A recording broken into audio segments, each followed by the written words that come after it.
গত 48 ঘন্টায় বাঁকুড়া ও পুরুলিয়ায় ভারী বৃষ্টির জের দেখা গেছে। মুকুটমণিপুর জলাধার থেকে জল ছাড়ার পরিমাণ বৃদ্ধি করেছে সেচ দফতর।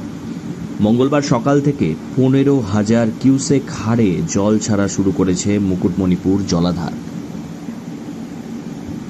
ভারী বৃষ্টির সম্ভাবনার কথা আগেই জানিয়েছিল আবহাওয়া দফতর। সেই পূর্বাভাস মতোই গত 48 ঘন্টায় বাঁকুড়া ও পুরুলিয়ায় ভারী বর্ষণ হয়। বাঁকুড়া জেলাতে গত 48 ঘন্টাতেই বৃষ্টি হয় প্রায় 100 মিলিমিটার। পুরুলিয়াতেও ভারী বর্ষণ দেখা যায়। এর জেরে কংসাবতী ও কুমারী নদী দিয়ে মুকুটমণিপুর জলাধারে বিপুল পরিমাণ জল আসতে শুরু করে।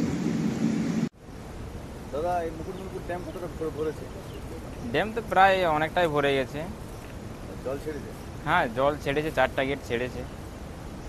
সকাল থেকে ভিড় লক্ষ্য করা যাচ্ছে কি?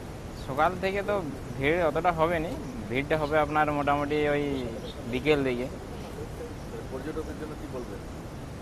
পর্যটককে এটাই বলবো যে মানে কতদিন তো খালি ড্যাম দেখে এসছে, বা এই সৌন্দর্য তো সবসময় পাওয়া যাবে নি, কারণ জল ছাড়া দৃশ্যটা শুধুমাত্র বর্ষাকালেই পাওয়া যায়।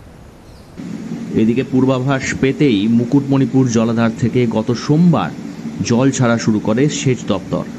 ওই জলাধার থেকে প্রাথমিকভাবে 6,000 কিউসেক হারে শুরু হয় জল ছাড়া, কিন্তু গত 48 ঘন্টায় ভারী বৃষ্টির জেরে ওই জলাধার থেকে জল ছাড়ার পরিমাণ বেড়ে করে 15,000 কিউসেক।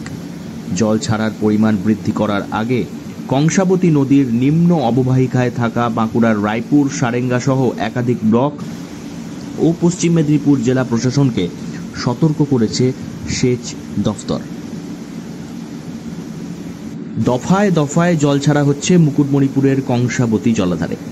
জল ছাড়ার দৃশ্য দেখতে গুটি কয়েক পর্যটক হাজির হয়েছেন। বৃষ্টি অনবরত হচ্ছে, আর সেই বৃষ্টির জেরে জল ছাড়তে বাধ্য হচ্ছে জলাধার কর্তৃপক্ষ।